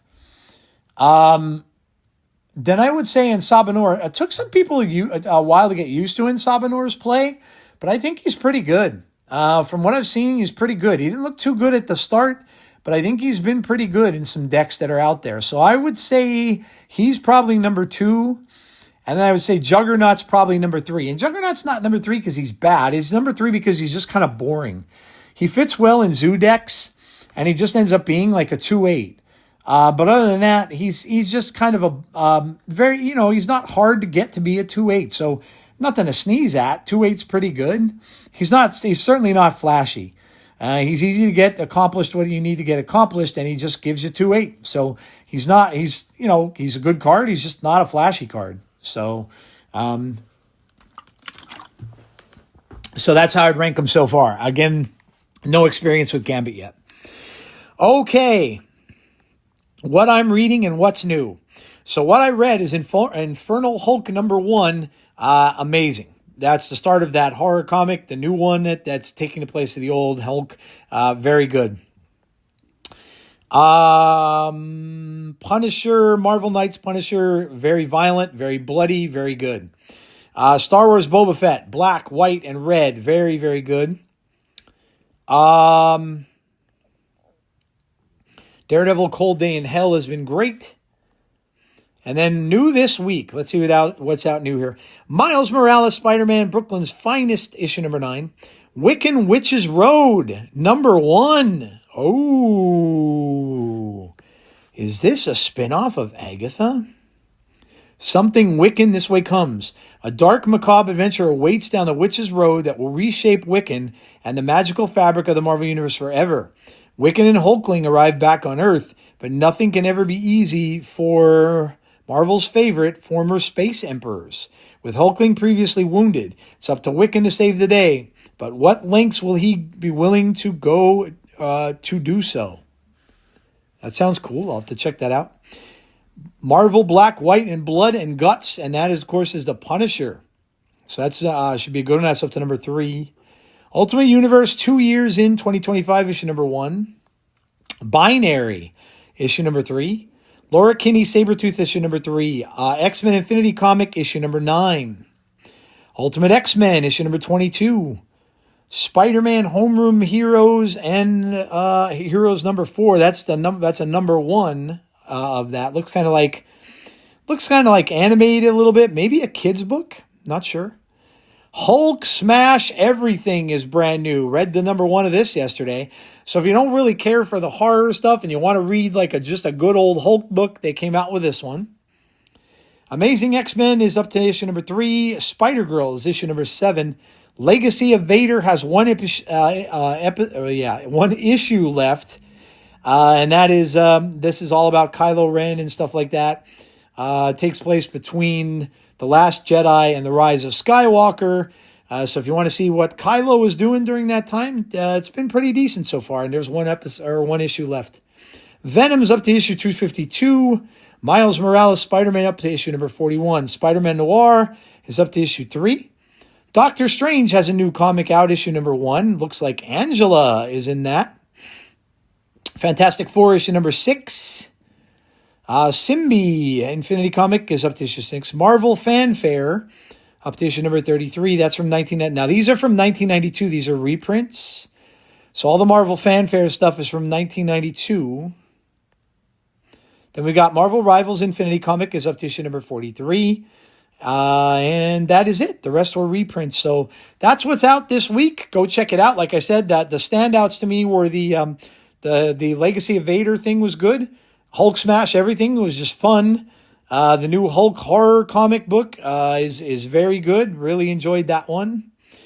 And then Spider-Man Noir is good. It's kind of gritty, but it's still very good.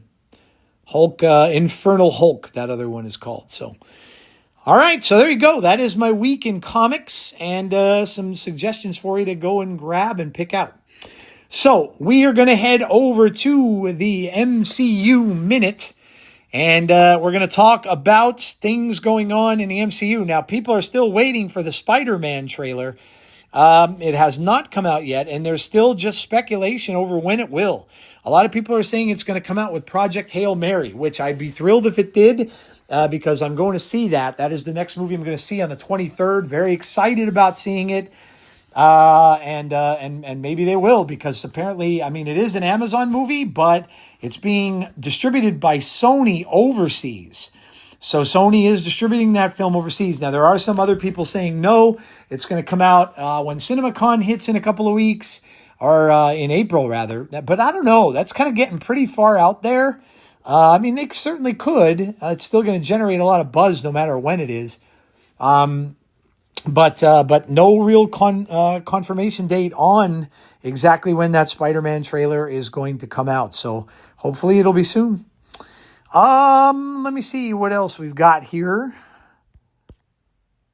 The new Daredevil trailer. I don't know if you guys watched it, but it was pretty fun. If you haven't, go check it out. It is up on YouTube. It's not very long, but it still looks like it's going to be fun. Oh, by the way, I'm sure this is kind of old news, but with the Snap's kind of update thing, and actually, I'm going to go over this tomorrow as well on the next episode, or I'm sorry, on Thursday, because I didn't get a chance to give my opinions on this. I know that I had you guys share yours, and I'll share them on the show too. But included in this was what all the rest of the seasons are going to be for this year. They haven't done this before, so this is the first time I can remember that they've done this. So this is what we've got in store for us. Obviously, in May, we have Crimson Twilight, Daredevil. That was data mined. June, we have Marvel Beach Bash, which goes back to the original first year of Snap, the last time they did this. So we're going to get beach-themed cards, which have been data mined, by the way. So we're going to get a lot of seagoing cards. We've got Namorita. We've got another Namor in there. We have another Jeff in there. So a lot of sea-themed creatures and ocean-themed creatures and stuff. So yeah, we'll go over that a little bit more on the next episode. We'll continue to go over some other data mines on that next one too. We've got July is Spider-Man Brand New Day. So in the data mines that will come out in the next patch, we will see the Spider-Man Brand New Day cards. So that'll be cool. August is Fractured Frontier, and what everybody's thinking that's going to be is going to be the Western stuff from Marvel. So that'll be cool if it is. September's is Axis Inversion. So that is basically a storyline in comics where you had inverted characters. So characters that were different from themselves. Iron Man, you had a different Doctor Doom, and things like that. So that's going to just be probably a lot of those of you who don't like the repeat characters are probably not going to like this, because that's what a lot of it's going to be. It's just going to be kind of characters that were twisted upon themselves and just different characters. But that's pretty good storyline. It's been a while since I've read it, but it is called Axis. So then we've got in October what probably everybody's looking most forward to might be Zombies versus Vampires. So we're getting zombies back in the game again, more zombies added. And then we're going to get some vampire stuff, which will be cool. A lot of vampire characters that are out there from the Blade movies and stuff like that haven't been added to Snap yet, so that'll be kind of neat. November, we have the Defenders of Avalon. And then in December, of course, is Avengers Doomsday. So that's kind of cool. We got all that listed. Now, there is a Marvel comic called Marvel Comics Frontier, which is not Western related. So I don't know. It could be this one too, but that one doesn't look like it was all that popular. But we shall see. Let me see what else we got for the MCU. Well, this really isn't MCU, but this is DC related. This is becoming more and more than a rumor, I think. Several insiders believe that DC Studios co-CEO James Gunn, of course, ex of Marvel, now of DC, will ultimately decide to part ways with the company following the Warner Brothers Discovery Paramount merger.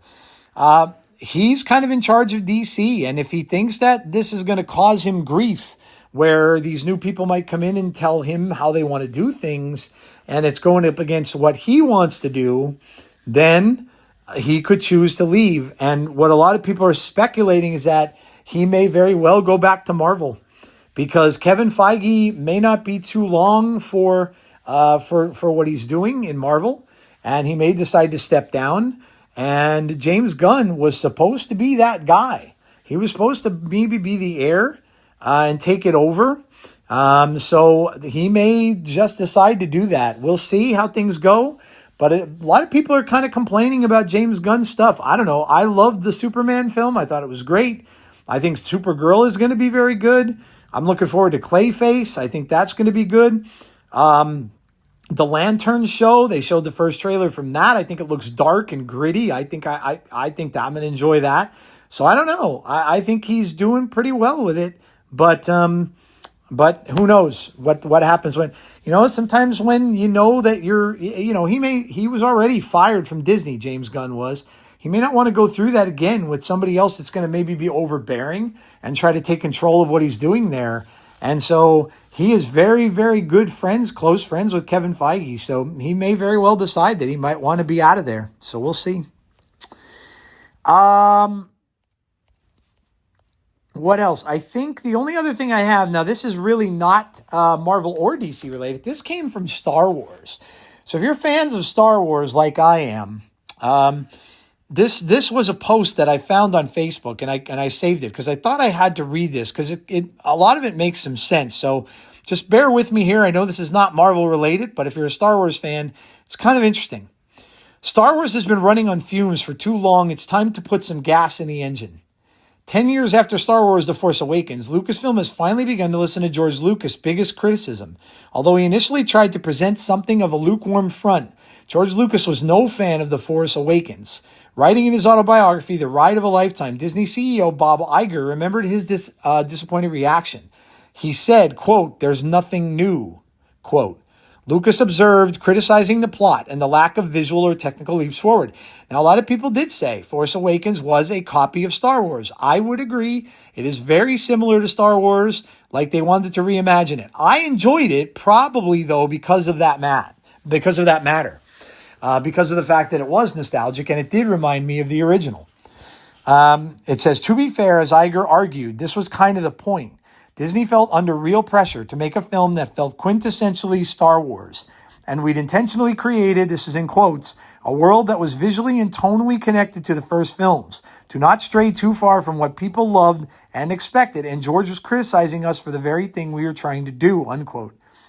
But now, finally, Star Wars is listening to George Lucas' Force Awakens criticism.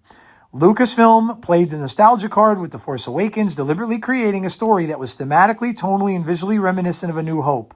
Problem, though, is that Lucasfilm learned the wrong lesson from The Force Awakens' $2.07 billion box office success. Yeah, it did very, very well. As the years have passed, nostalgia has essentially come to define Star Wars. Worse still, a divided and divisive fan base has come to expect nothing more, sometimes reacting badly to anything more experimental. Take, for example, Leslie Headland's High Republic TV show, The Acolyte. This was far from perfect. The narrative structure was flawed, and some potential character arcs were rushed. The reaction from the fandom, however, was far in excess of The Acolyte's flaws. And that's partly because the series dared to try to move on from the stories we've seen before. In a recent interview, Headland discussed The Acolyte's cancellation. Quote, "It's the old adage of the first one through the wall is the bloodiest," unquote, she observed. Nostalgia is a useful tool, but is a terrible master. Star Wars TV shows have released diminishing returns for some years now, with the odd Andor-shaped exception. It's true that this partly reflects the oversaturation, but it also points to the fact nostalgia can only go so far. If Star Wars is a vehicle, then it's gradually become clear that it is running on fumes. For that is all nostalgia has become. Star Wars upcoming movies have learned George Lucas's lesson. Star Wars has been relegated to a small screen since 2019's The Rise of Skywalker. But all that is finally changing. Lucasfilm is ramping up the movies once again. With next year's The Mandalorian and Grogu, that of course was written last year, so that's coming this year, leading the charge back to the big screen. Even more excitingly, Sean Levy is currently filming a new movie. Of course, Sean Levy did Stranger Things, among others, and Deadpool and Wolverine. Filming a new movie that will celebrate A New Hope's 50th anniversary in 2027, which I'm excited about that too, because they're putting the first one. Now, this is not the special edition version. This is the old 1977 version. They're putting it in IMAX. I am super excited to go see that. Levy recently spoke about the mysterious Star Wars starfighter, and he stressed that this is something so very different. Quote, when Kathy called me in August of 2022 and said, I want you to do a Star Wars movie, and I said, what's it a prequel to? Or what's it a sequel to? Which one is it? The answer was, it's whatever you want it to be.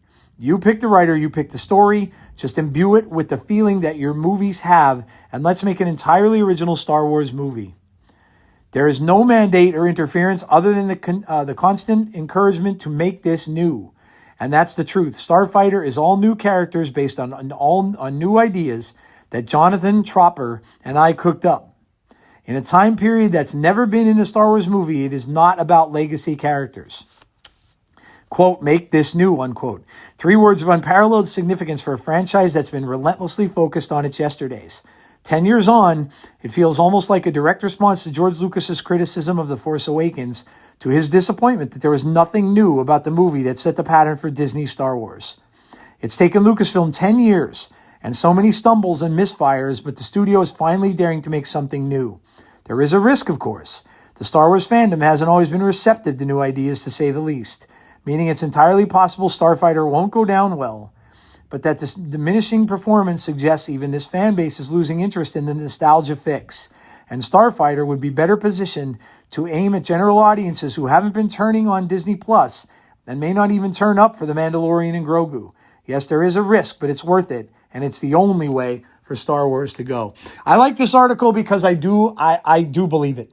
I do believe it. I am a nostalgia guy. I'm old. I like my nostalgia, but I do believe with Ryan Gosling in that Starfighter movie, so you got a big name actor in there, I do think it's probably the way to go. It's time for a change.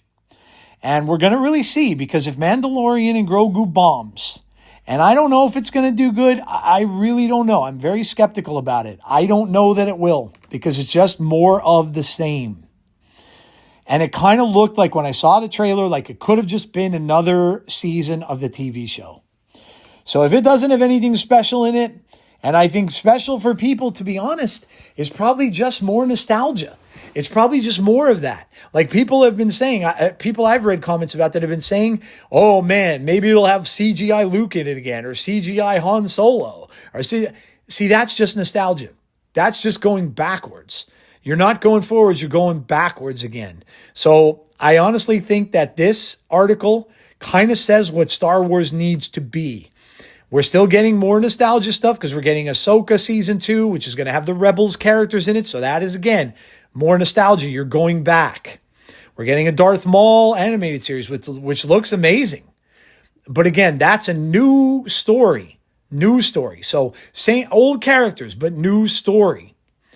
So as a big Star Wars fan, like I said, I'm hoping, especially with the fact that they're coming out with a digital card game soon, I'm hoping that they are going to change it, that they're going to do something for the next generation, and it's going to be something new and different. So sorry about the diversion there, just a little bit of difference from the MCU stuff. Okay. So that's the MCU minute. Let's go to Pixel Perspective really quickly here. We'll end up the show. And we'll look to see, let's see what's coming out in video games, shall we? The one piece of news I do have is the Halloween game, which I am anxiously awaiting. The asymmetrical horror Halloween game, which is going to be released in September, now has a release date. And it has a first appearance at PAX East, where they are going to try to break the record for the most people dressed up as Michael Myers in one area. When they have it, but they are going to have a playable demo at PAX East. I wish I lived closer to Boston. I would certainly go to it. But in any case, if you're looking forward to the game like I am, that is going to be on its way. Let's see what we've got here. The Lego Batman Legacy of the Dark Knight is becoming a must-have for me. The fact that Party Man video came out where they did the Party Man stuff and they're using the Prince music. I mean, come on, man. That's nostalgia at its finest. I am very, very, very psyched up for that. This game, too, Directive 2020. This is made by the people who made Until Dawn and The Quarry. This releases May 12th. This is coming out in a couple days. Yo, I'll have some video game stuff to report on from that, folks. I will be for sure picking this up. It looks like a combination of like maybe a little bit of Dead Space and a little bit of The Thing. the movie The Thing. So I will be for sure picking this up. In fact, I'm going to check my PlayStation app right now. I know I wishlisted it. So that should be, I'm pretty sure I wishlisted this. What's the name of it again? It's Directive 8020. I am pretty darn certain that I wishlisted this game. Let me look it up here.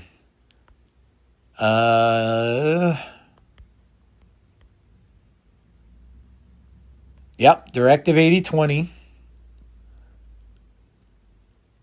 Oh yeah, I could pre-order it it's $50. It's not too bad. Pre-order now and receive the digital deluxe upgrade. Deluxe upgrade includes a Dark Pictures outfit pack, additional Dark Pictures collectibles, cinematic filter packs, digital art book, and exclusive soundtrack. Oh, that's cool. From the creators of Until Dawn and The Quarry, an all-new cinematic sci-fi horror adventure that blends intense survival gameplay with meaningful choices and a branching storyline. Earth is dying and humanity is running out of time. 12 light years from home, Tau Ceti F offers a small sliver of hope. When the colony ship Cassiopeia crash lands on the planet, its crew soon realize they are far from being alone. Hunted by an alien organism capable of mimicking its prey, the Thing, the crew of the Cassiopeia must outwit their pursuers to make it home alive. As they battle to survive, they are confronted with the hardest choice of all. To save themselves, they must risk the lives of everyone on Earth. Next-gen cinematic survival horror featuring Hollywood actor Lashana Lynch, Bob Marley, One Love, The Woman King, she was in, as the groundbreaking astronaut Young. Experience immersive cinematic storytelling and edge-of-your-seat horror on a deep space mission to save humanity. Real-time alien threats. Evade a deadly alien threat that roams the dark corridors of the ship, intent on eradicating human life. Overcome your enemies using improvised weapons, lightning reflexes, and stealth. Trust no one. Encounter an alien life form that perfectly imitates its prey. Years of training and trust are lost among the crew when their enemy hides in plain sight. Who is human and who is not? Your choices are now more important than ever. Rewind decisions. See, this is something that they put in their games that they never had before. Until Dawn didn't have this capability. If you didn't do an area right, now I went through Until Dawn because of my knowledge of slasher films, and I played it perfectly. I didn't have one person die. But that was because I was a big slasher film guy, and I knew how all that stuff usually goes, the tropes and everything, and I was able to get through it, perfectly. However, when I played The Quarry, which I never finished, I didn't enjoy that one as much. It was about werewolves, and I was like, yeah. So I didn't play through it, but that one allowed you to rewind with this rewind function. So it's kind of cool. So if you go past a part and you didn't like the outcome, you can now rewind it and go back like you're watching a movie on an old, like a VCR. It says rewind and change the course of your story with our new turning point story tree. Oh no, this didn't. Okay, no, this wasn't in the Quarry. This is new. Uncover multiple endings, unlock hidden paths, and save your crew from their fateful deaths. Don't play alone. Recruit up to 5 players to join you. Oh, okay. So you can do couch co-op. Couch co-op movie night mode. Choose which crew members to control and work together with your friends to survive the alien infiltrators, deadly dilemmas, and catastrophic. Oh, wow, that's cool. So they never had that before in these games. So now you can do co-op. Deluxe upgrade included for a limited time only. Receive with every purchase. The Dark Pictures outfit pack, additional Dark Pictures collectibles, cinematic filler packs, digital art book, and the soundtrack. In space, death takes many forms. Yeah, I got to get this. I didn't know it was coming out this soon. Awesome. I am super excited about that. It's May. I'm thinking it's the wrong month, dude. I'm thinking March. I just got myself all fired up. It's May, stupid. Not March, it's May. That's a bummer. I thought it was May. I thought it was the 12th of this month when I looked at the Walmart ad. Yeah, damn it. I read it wrong. It says May 12th. Well, I got to wait a couple more months for that. But in any case, that's what I'm looking forward to. I don't know. Let's see what video games are coming out in March, shall we? Let's see what good is coming out. I know WWE 2K26 is coming out because I keep seeing that on all the wrestling, or 2K26. Assassin's Creed Shadows on March 20th. That'll be a big one for people. I was never much of an Assassin's Creed player. WWE 2K26, March 14th. MLB The Show. I used to play all the sports games. I used to always play the show. I'd play the entire seasons. Same with Madden and same with NBA. But I just can't. They take up way too much of your time. And I just can't play them anymore. Plus, they got to the point with, especially like NBA, they got to the point with the buttons that it's not linear. It's not as easy to play without knowing how to mash all the buttons. So the last one I stopped playing was, I played Madden almost every single year since it's been released. So that I stopped playing a couple of years ago. And then, baseball was, the last one I stopped playing, which was MLB The Show. But yeah, they just take up I get involved in those and I just kind of want to keep playing more games. But then you really don't have any desire to do anything else. And it's so, key video game releases in March. Split. Oh no, that's not. Brother, why did it make it? I hate. Do you know what I really can't stand, guys? If you have an iPhone, you're gonna maybe know this pain. I hate the new search engine in iPhone. I hate it. I hate how it goes to automatically now. It goes to Google, which it never did it before. It had its own Safari thing, but it doesn't do that. It goes right to Google, and it drives me nuts. Okay, so Crimson Desert, March 19th comes out. Death Stranding 2 on the beach for PC. Marathon comes out.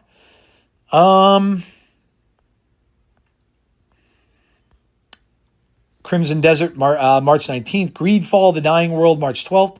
Legacy of Kain Defiance, March 3rd. That is action RPGs. Shooters, Marathon, March 5th. John Carpenter's Toxic Commando, March 12th. Starship Troopers, Ultimate Bug War, March 16th. Adventure and Simulation, Life is Strange, Reunion, March 26th. A lot of people like that series. Pokemon Pokopia, March 5th. Disney Dreamlight Valley, Switch 2 Edition, March 25th. Sports and Fighting, 2K26, March 13th. MLB The Show, March 12th.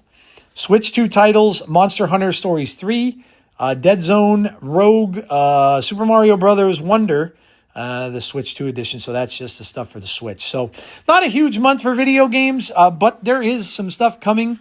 And I have, like I said, well, you heard the one I was excited for, but that's not coming out till May. So, and then, of course, the big ones coming out, Halloween for me in September, and Grand Theft Auto coming out at the end of the year. So, alrighty, guys, that is going to do it for this one. Let's see where we're at here. I'm sure I'm probably over the 2-hour mark because, that's usually what I do. Well, very close, very close. Not quite 2 hours, but I'm almost there. So we'll get done right on the 2-hour mark. Again, guys, I'm so sorry this is late. Just a lot of stuff going on. Like I said, I've had stuff with the job happening. I've had stuff with looking for other jobs happening. I've had just visits to the doctor for some arthritis I've been dealing with. Don't get old. Sometimes it's not fun. But yeah. So in any case, that is going to do it for this episode of Snap Decisions. I will be back very soon. In fact, Thursday. So Thursday I'll be back with the next one where we'll cover this week's card. We'll cover Gambit. We'll talk more about comic stuff. They should be there. I think I should have some new comic stuff out. If it doesn't change by then, I'll probably just go over Gambit and comics, and we'll obviously skip the store because there won't be anything new in there. We'll talk about the developer's notes, which I want to discuss because I know you guys talked to me about that too and what you liked and what you didn't from that developer post that they posted about what's coming in Snap. So we'll talk about that. We'll talk about the data mines. So we'll go over all that. So there'll be a bigger opening to the show. And then we'll go to, I already did my week in Snap kind of thing. I covered it in this, so there really won't be much to do in that area either. So it'll be kind of an abbreviated episode, but it'll catch me up in essence because it'll catch me up with this week's card. So then I'll be back on track. And then, of course, next week when we're looking forward to the other one, we'll go over. So basically, treat this next episode that's coming out tomorrow as kind of just an OTA type of patch review and the developer's notes and stuff like that. And we may, for the most part, other than Comics Corner, skip over the other stuff. Because obviously Pixel Perspective and MCU has been covered. Unless something happens between now and tomorrow, which I doubt. Unless there's any major MCU news or anything like that. There shouldn't be any other video game stuff going on. So we'll just make that a smaller episode, but an episode nevertheless, to catch me up. And then the following week we'll be right back on schedule. And I promise you, I will get these out on the normal time, which is usually a Tuesday. So I promise you we'll be getting back to that Tuesday if that was when you were expecting it. Because I know that that would drive me a little crazy too. If I was expecting a pod to come out and I'm looking for it and I don't see it, I would be a little upset about that as well. So I apologize. It's just life stuff. But I am going to get back to that schedule next week. And then just go from there. So, and just remember, I will be posting about the worst 4s in Marvel Snap, probably after I get off this tonight. And you guys can go and give me your comments. I'll put out my thoughts on them, which ones I think should make the list. And then you guys can comment, and then we'll see what you guys pick as the worst 4, the filthy 4s.